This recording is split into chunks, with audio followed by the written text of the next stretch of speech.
MQM की बात की।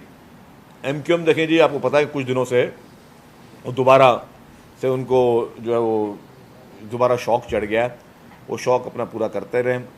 मैंने सुना कि उन्होंने कहा कि वफाकी वजारत वहाँ पे कैबिनेट में वो एहतजाज करेंगे। मैं उनको थोड़ा और मशवरा दूंगा कि देखें, सिंध में पानी का इशू है, बिजली का इशू है, गैस का इशू है। लोड शेडिंग के इलेक्ट्रिक भी कर रही है, हेस्को भी कर रही है, सबको भी कर रही है। गैस की लोड शेडिंग चल रही है, पानी की इशू है। एमक्यूएम इस बार थोड़ी हिम्मत दिखाए और ना सिर्फ ये कि एहतजाज ना करें, वजारतें छोड़ दे वफाकी हुकूमत से। वो हुकूमत से अलहदगी का ऐलान करे जो कि उनको सूट करता है, कुछ करके दिखाएं। पहले मतलब मुझे याद है कि 1 रुपये पेट्रोल की कीमत बढ़ती थी तो ये हुकूमतें छोड़ देते थे। अभी 200 रुपये भी बढ़ गई तो वो वैसे के वैसे रहे। अभी भी ये उनका, मैं समझता हूँ, पॉलिटिकल स्टंट है। ये बयान भी एमक्यूएम का कि जी हम वफाकी हुकूमत वफाकी काबीना में एहतजाज करेंगे, आई विल कंसीडर दिस कि ये एक पॉलिटिकल स्टंट है। ये सिर्फ लोगों को दिखावे के लिए। बाकी फारूक सत्तार साहब की आपको पता है कि एमक्यूएम में खुद अपनी कितनी से है उनकी इस वक्त एमक्यूएम में, तो उनकी बात को इतना ज़्यादा आप ध्यान से ना दिया करें। कामना दे रहा हूँ।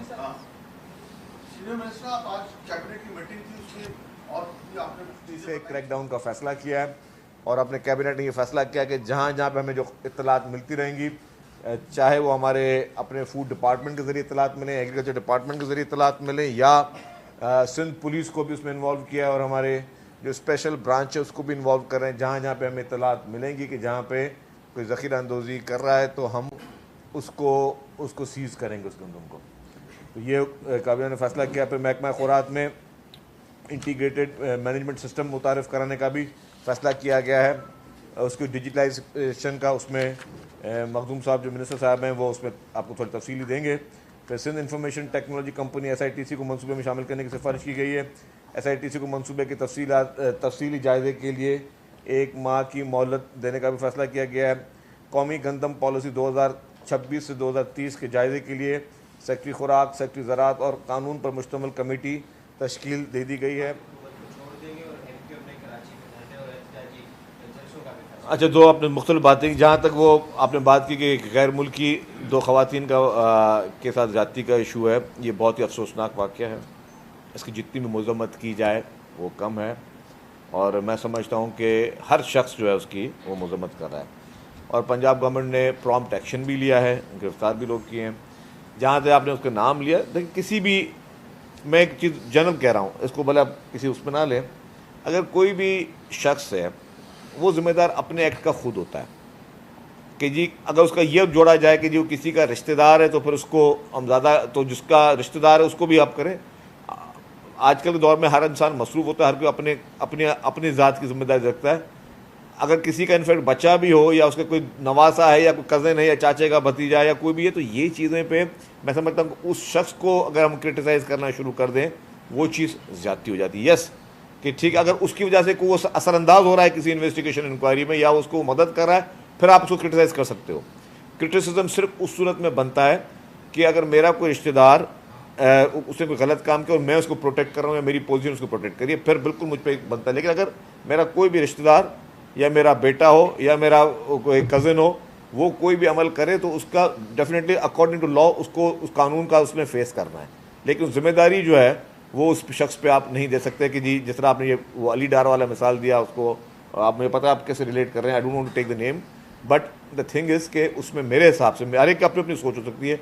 अगर वो किसी इन्वेस्टिगेशन पे असर नहीं दे रहे, नहीं कर रहे, तो फिर उसका हमें उसको क्रिटिसाइज़ करना मुनासिब नहीं है। ये एक गलत वाक़या है, बुरा वाक़या है, बदनामी का सबब बना है, इसको हुकूमत अच्छी तरह टैकल करे। और मैं देख रहा हूँ कि पंजाब गवर्नमेंट ने प्रॉम्प्ट एक्शन किया, वो बच्चियाँ जो थी उनको रिकवर भी किया, FIR भी काटी हैं, लोगों को गिरफ्तार भी किया है। तो मेरे ख्याल से हमें इसको अप्रिशिएट करना चाहिए, हमें इसको कॉन्ट्रोवर्शियल नहीं बनाना चाहिए। दूसरा एमक्यूएम की बात की। एमक्यूएम देखें जी, आपको पता है कुछ दिनों से वो दोबारा से उनको जो है वो दोबारा शौक चढ़ गया है। वो शौक अपना पूरा करते रहे। मैंने सुना कि उन्होंने कहा कि वफाकी वजारत वहाँ पे कैबिनेट में वो एहतजाज करेंगे। मैं उनको थोड़ा और मशवरा दूंगा कि देखें, सिंध में पानी का इशू है, बिजली का इशू है, गैस का इशू है। लोड शेडिंग के इलेक्ट्रिक भी कर रही है, हेस्को भी कर रही है, सबको भी कर रही है। गैस की लोड शेडिंग चल रही है, पानी की इशू है। एमक्यूएम इस बार थोड़ी हिम्मत दिखाए और ना सिर्फ ये कि एहतजाज ना करें, वजारतें छोड़ दे वफाकी हुकूमत से। वो हुकूमत से अलहदगी का ऐलान करे जो कि उनको सूट करता है, कुछ करके दिखाएं। पहले मतलब मुझे याद है कि 1 रुपये पेट्रोल की कीमत बढ़ती थी तो ये हुकूमतें छोड़ देते थे, अभी 200 रुपये भी बढ़ गई तो वो वैसे के वैसे रहे। अभी भी ये उनका मैं समझता हूँ पॉलिटिकल स्टंट है।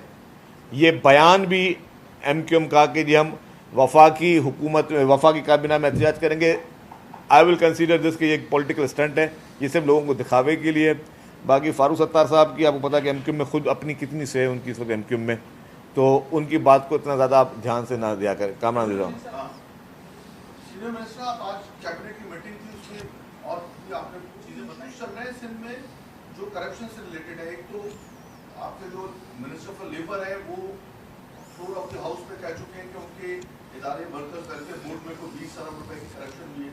क्या वो उस पर कोई बात हुई या जो एक BRT के सिस्टम में एक अरेस्ट भी हुई है हमारे यहाँ, कहते हैं 7-8 अरब रुपए की लूट हुई है वो। और तीसरा जो इम्पोर्टेंट अभी जिन्होंने सवाल किया कोल्ड चेन से मुतालिक, वो भी कोई नैब में कोई खबरें आई थी कि नैब में मामला चल रहा है, कोई फेवरेटिज्म हुई है और अपने जो फेवरेट लोग थे उनको शायद 4-5 जो कोल्ड स्टोरेज है उनके लिए पैसे दिए गए लेकिन वो अब तक बने नहीं है। तो क्या इन करप्शन से रिलेटेड इश्यूज पे कोई बात हुई है कैबिनेट में? देखिए जी, कैबिनेट में इस तरह की कोई बात नहीं हुई, लेकिन मैं बात कर देता हूँ आपको जो आपने बात की।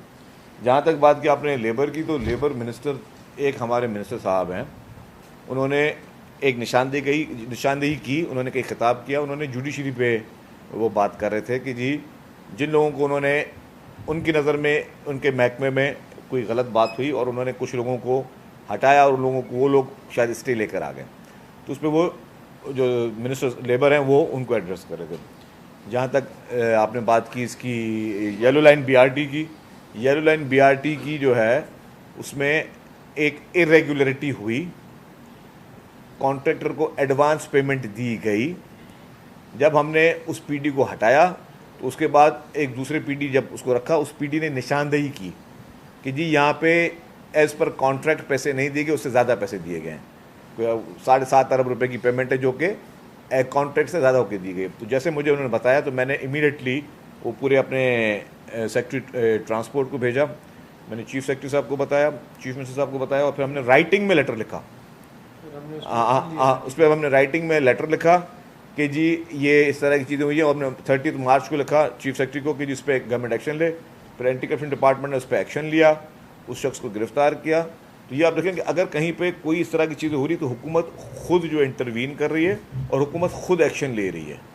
तो आप देखें कि जी तो हुकूमत खुद उस पर एक्शन ले रही है, हुकूमत खुद इंटरवीन कर रही है। जहाँ पे आपने तीसरे मुद्दे की बात की उस पर मिनिस्टर साहब ने बताया कि वो चीफ मिनिस्टर इंस्पेक्शन टीम जो है वो जो कोल्ड स्टोरेज की बात करें उस पर मिनिस्टर साहब बता रहे हैं कि ये चीफ मिनिस्टर इंस्पेक्शन टीम जो है उसको देख रही है, तो जो फिर आपके ग्रीवेंसेस उसको वो एड्रेस करेंगे। तो मतलब हुकूमत जो है ऑलरेडी अगर कहीं पे कोई चीज़ हो रही है, ये नहीं कि हुकूमत किसी चीज़ को छुपाए या किसी को बचाए, हुकूमत खुद मुद्दई है। ये जो येलो लाइन BRT में तो मुद्दई हम खुद हैं, ट्रांसपोर्ट महकमा खुद मुद्दई है और उसी ने कंप्लेंट दाखिल की और 30 मैं आपको लेटर भी दे दूंगा कि 30 मार्च को सेक्रेटरी ट्रांसपोर्ट ने चीफ सेक्रेटरी को राइटिंग में जो है वो लेटर लिखा कि जी हमें इस पर हमें एक्शन लिया जाए। आपका सवाल हो गया पहले? अच्छा अच्छा क्या अच्छा कर लेंगे। अच्छा मेरा सर सवाल ये है कि आइन में ऐसी कोई भी पाबंदी नहीं है कि एक सूबा अपने सूबे के लिए अपनी सूबे की ज़रूरियात के मुताबिक अगर गंदम इस्तेमाल करना चाहता है तो वो बैनुल सूबाई पाबंदी लगा सकता है। ये मखदूम साहब बैठे हैं, जिस वक्त उन्होंने बताया था कि 3,500 पे हम रेट मुकर्रर कर रहे हैं तो उस वक्त ही मैंने ये सवाल किया था सर मार्केट में तो 4,000 रुपये है, आपको तो गंदम देंगे नहीं लोग, क्यों मार्केट में जब रेट ज्यादा होगा तो 3,500 रुपये पे आपको नहीं मिलेगी, लिहाजा गंदम को फिर मार्केट में ज्यादा रेट पे बेच दिया और इतलात ये है कि सिंध से गंदम दूसरे सूबों में चला गया है, इसलिए आपके पास गंदम की किल्लत हो गई है। अब आप शार्टेज का सामना करेंगे तो बैनुल सूबाई पाबंदी आप लगा सकते हैं, कोई ऐसी बात नहीं है। नहीं, मैं आपको कॉन्स्टिट्यूशन की एग्जैक्ट जो क्लॉज है सेक्शन वाइज वो मैं आपके साथ शेयर करूंगा। जो एसेंशियल कमोडिटीज़ हैं जो नोटिफाइड होती हैं ministry of food security and research division Islamabad से, जो एसेंशियल कमोडिटीज़ होती हैं the provinces can not hold और सील बॉर्डर्स अगेंस्ट देम। ये आपकी इंफॉर्मेशन माजरत के साथ ये बिल्कुल गलत है। और सेकेंडली जो आपका सवाल था 3,500 रुपये जो हमारे सपोर्ट प्राइस थी, देखें ये था through the national interim wheat policy जिसको चेयर करते हैं प्राइम मिनिस्टर, और ये सिंध ने नहीं मगर खैबर पख्तूनख्वा, बलूचिस्तान, पंजाब और सिंध चारों सूबों को मिला के 3,500 रखी गई, जिस पे हमारे वज़ीर आला सिंध ने अपना मौक़िफ़ रखा कि इसको 4,000 रखा जाए ताकि फार्मर्स को और हम इंसेंटिवाइज कर सकें। पर हमारी कंडीशंस कुछ थी with IMF and other international organisations कि चारों सूबों में यूनिफॉर्म रेट रखना पड़ा 3,500, and further more to ensure a higher level of transparency हमने तो इसको एक्सक्लूसिव कर दिया फॉर द हारी कार्ड ओनर्स ताकि हमारे जो स्मॉल ग्रोवर्स हैं उनको फ़ायदा मिले। ऑब्वियसली जब नया सिस्टम इंट्रोड्यूस होता है आपकी सपोर्ट प्राइस इतनी अट्रैक्टिव नहीं होती तो आपकी प्रोक्योरमेंट में शॉर्टेज तो आएगी, पर नॉनदलेस सिंध गवर्नमेंट अपने ऑप्शंस रखती है। जो नेक्सस है होर्डिंग का, हम बार बार इस बात को रिपीट कर रहे हैं, इंशाल्लाह ताला उसके खिलाफ आप एक्शन लेंगे। लास्ट 3 क्वेश्चन कर लें जी, पहले एक इन्वेस्टमेंट के हवाले से मैं सवाल करना चाह रहा हूँ कि 8 जून को सिंध हाईकोर्ट से 45 करोड़ रुपए का सरमाया कारी के नाम पर फ्रॉड में ऑर्डर जारी हुआ है, FIU को उसमें इन्वॉल्व किया, आपको नहीं हुआ इन्वेस्टमेंट के जो मिनिस्टर शायद उनके में लगे, लेकिन इसके पस मंजर में हम जाते हैं आपका एक इन्वेस्टमेंट डिपार्टमेंट है, इसमें बहुत सारी चीज़ें मैं इन्वेस्टमेंट के नाम पर बनाई, वेबसाइट भी देख रहा था तो वो इंटरलिंक है मुख्तलिफ डिपार्टमेंट से। मैं वक्त के साथ के अगर किसी प्रोजेक्ट को उन्होंने वो करना है तो वो इन्वेस्टमेंट उन्होंने उसमें डाली हुई हमने ये करवाई है, लेकिन धाबी जी इकोनॉमिक जोन देख लें आप, उसमें क्या कारकर्दगी है, एजुकेशन सिटी उनके वेलकम डाला है कि जी हमने क्या ये फेल हो रहे हैं। तो जो कासिम नवीद कमर साहब हैं उनके मिनिस्टर या जो एडवाइज़र बने हैं उसके होने से सिंध गवर्नमेंट को कोई फायदा हुआ या सिर्फ उनकी अपनी प्रोफाइल बनी है कि जिन्होंने सिंध गवर्नमेंट में इंटर्नशिप की? अच्छा मैं आपको बताऊँ, देखिए मैं समझता हूँ कि इस वक्त जो पब्लिक प्राइवेट पार्टनरशिप का कॉन्सेप्ट है उसको हम तो ज़रूर तारीफ़ करेंगे, हम तो सिंध हुकूमत से ताल्लुक़ रखते हैं, लेकिन आपके प्राइम मिनिस्टर साहब, आपके फाइनेंस मिनिस्टर साहब नाम ले लेके कहते हैं कि सिंध हुकूमत का पब्लिक प्राइवेट पार्टनरशिप का बहुत ज़बरदस्त काम चल रहा है, बहुत ज़बरदस्त प्रोग्राम है। और अभी आपने देख भी लिया, मैं आपको बताऊँ कि 2011 से जब कायम अली शाह साहब ने इसको स्टार्ट किया था तो हैदराबाद मीरपुर खास जूल करिजवे हो, फिर जित मुलाकात ब्रिज हो, फिर आपके ब्लड बैंक्स बने, फिर अभी आपका शाहराह भुट्टो बना, आपका अभी वो लिंक रोड बन रहा है, सब state of the art project. और सिर्फ ये नहीं, मैं प्राइम मिनिस्टर साहब की बात नहीं कर रहा, इंटरनेशनल जरीदों ने भी अगर जो है वो रैंकिंग दिए तो सिंध सूबे की वजह से पाकिस्तान को 6ठे नंबर पर रैंकिंग मिली है आपके पब्लिक प्राइवेट पार्टनरशिप की वजह से, जिसको पूरी दुनिया जहाँ पे उसको अप्रिशिएट कर रही है। और उसको अगर आप समझ रहे हैं कि वो मुनासिब नहीं, तो मैं समझता हूँ कि आप थोड़ी उस पर मज़ीद वर्किंग और रिसर्च कर लें, वो ज़्यादा बेहतर होगा। काजी साहब चले आखिरी 3 सवाल बस। काजी साहब, ये फरमाएं कि अभी तकरीबन 2-3 घंटे पहले अजहर बिलाल कियानी साहब जो स्टेट मिनिस्टर हैं, जी जी, उन्होंने इस स्पीच में बताया है कि जी PIC प्रोग्राम जो है उस पर हम मॉडिफाई कर रहे हैं और उसको डिजिटाइज करके दोबारा उसको रिव्यू करके और वो वॉलेट के जरिए पैसे जाएंगे, अब वो डायरेक्ट थ्रू उस पर नहीं जाएंगे। तो इसमें आपको एतबार में दिया गया या दीजिए गया, पहली बात। दूसरी बात ये बताइए कि ये ईरान जंग और इसमें जो सब्सिडीज देने का सिलसिला शुरू किया गया था तो वो प्रैक्टिस ऑन गोइंग है, रुक गई, खत्म हो गई, क्या है उसका स्टेटस? पहले मैं शुरू करता हूँ आपके दूसरे वाले सवाल से कि जो सब्सिडीज़ हैं वो एक पॉलिसी के तहत हमने दी, अब उसमें बाइक्स को दी, ठीक है, जो बाइक्स को दी उस वक्त एक टाइम था हमने दे दी, जो ट्रांसपोर्टर्स थे उनको बुलाया, उनको कहा कि हम आपको अभी किराया बढ़ाने नहीं देंगे, कि ना आप गुड्स ट्रांसपोर्ट का किराया बढ़ाएंगे ना बसेस का किराया बढ़ाएंगे, आपको इस मैकेनिज्म के ज़रिए पैसे मिलेंगे। वो जो पैसे उनको देंगे वो अभी ऑन गोइंग चल रहे हैं, लेकिन वो लॉक डेट अब फर्दर नहीं मिल रही कोई सब्सिडी उन डेट्स में। फार्मर्स को हमने जो है वो सब्सिडी दी, तो ये वो उस वक्त हम दे चुके थे और वो हमने समय को 1 हफ्ते के अंदर ही फार्मर्स को सब्सिडी दे के हम लोग उसको क्लियर किया था, सिंध बैंक के थ्रू उसको हमने वो किया था। जहाँ आपका दूसरा जो सवाल था BISP का, BISP भी अगेन मैं कहूँगा कि बहुत ही उम्दा प्रोजेक्ट है, उसको जो मोस्ट क्रिटिक लोग हैं वो भी उसकी तारीफ़ करते हैं, IMF भी उसको इंडोर्स करता है कि बहुत अच्छा प्रोजेक्ट है। अब क्या है कि उसमें एक प्रॉब्लम है BISP में ना, उसके नाम की शुरुआत होती है बेनज़ीर से, तो जाहिर है जब एक शहीद लीडर के नाम से उसकी शुरुआत हो रही है और जहाँ शहीद बीबी का नाम लिखा हुआ है तो ज़ाहिर है कुछ लोगों को वो चुभता बहुत है और कुछ लोगों ने काफ़ी लोगों को चुभता बहुत है कि यार ये प्रोजेक्ट चले, कोई और नाम होता है लेकिन वो बीबी शहीद का नाम है तो इसलिए इस पर हम लोग निकालते हैं। ठीक है, अच्छा उसके मैकेनिज्म में प्रॉब्लम भी हो सकते हैं। लेट्स सपोज कॉन्सेप्ट पूरी दुनिया इंडोर्स करती है, हम भी इंडोर्स करते हैं करते हैं, अगर कोई कहता कि यार इसके मैकेनिज्म में कोई प्रॉब्लम है, लेट्स सपोज कि जो हमने खवातीन को कार्ड दिए उनके अकाउंट में जा रहे हैं, उनके अकाउंट से भी कोई उससे कोई 100-200 रुपये मांग रहा है या कुछ कर रहा है, तो उसको आप ठीक करने की गुंजाइश हर मैकेनिज्म में होती है। लेकिन as such project successful model है। आप सोचें उन लोगों के पास जहाँ पे जिन लोगों को आज तक ना आपने बिजली दी है, मैं बिल्कुल वो आपके वो एक डेटा बता रहा हूँ, वो डेटा जो कि पाकिस्तान के पास अब मौजूद है कि वो लोग जो कि गुर्बत की लकीर के नीचे हैं, ना उनके पास कोई रोज़गार है, ना नौकरियां हैं, ना कोई बिजली, ना गैस है, ना पानी है, वो बेचारे अपना किस तरीके से रोज़गार करेंगे? वहाँ पे ना इंडस्ट्रीज़ हैं उन देही इलाकों में या उन लो लाइन एरियाज़ में। तो उनको अगर सपोर्ट मिल रही है, उन लोगों का घर का गुजारा हो रहा है, और ये हुकूमत की जिम्मेदारी होती है। गवर्नमेंट हमेशा किसी भी किस्म की सब्सिडी दे रही है, हम जनरल सब्सिडी दे रहे होते हैं। अगर पेट्रोल पे सब्सिडी जब दे रहे थे या डीजल पे सब्सिडी दे रहे थे तो लैंड क्रूजर वाला भी डीजल की सब्सिडी इंजॉय कर रहा था और मोटर बाइक वाला भी सब्सिडी इंजॉय कर रहा था। वो शख्स जो कि लालटेन चलाता है वो भी कर रहा था, जिसने घर में जनरेटर डालना है वो भी उस सब्सिडी को इंजॉय कर रहा था। तो ये टारगेटेड है, ये BISP का कामयाब मॉडल है ही इसलिए ये टारगेटेड है। इसमें पता है कि जी ये किसी बड़े आदमी को या किसी भी साहिब हैसियत को वो पैसे नहीं मिल रहे, तो वो एक बहुत ही एक सक्सेसफुल प्रोजेक्ट है। अब उसके नाम से लोगों को तकलीफ ज़रूर होती है, लेकिन अगर उसमें कोई मैकेनिज्म, अगर कोई उसमें भी खामियां हैं उनके मैनेजमेंट साइड पे या उनके किसी प्रोसीजर में, तो उसको भी ठीक करने की गुंजाइश हमेशा हो सकती है।